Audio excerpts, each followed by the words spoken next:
Mga kabrigada, Senado papasok sa Golden Age of Transparency sa pagtalakay ng 2026 national budget ayon yan sa isang senador.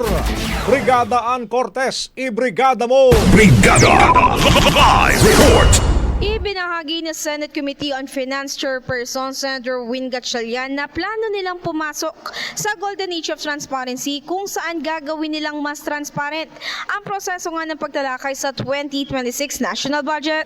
Ayon kay Gatchalian, naobserbahan ng kanyang komite na tanging net budget at General Appropriations Act lang ang naisa sa publiko at hindi nga kabilang dito ang mga nangyayari sa gitna, partikular na ang General Appropriations Bill at Committee Report.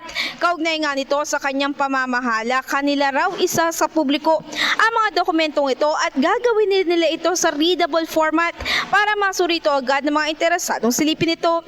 Posible naman din daw magkaroon ng minutes of the meeting tuwing BICAM deliberation bilang maaari itong balikan sa panahon na magkaroon ng anumang debate. Samantala, tiniyak ni Gatchalian na palagi siyang makikipag-usap sa ehekutibo, lalo na nga sa Department of Budget and Management.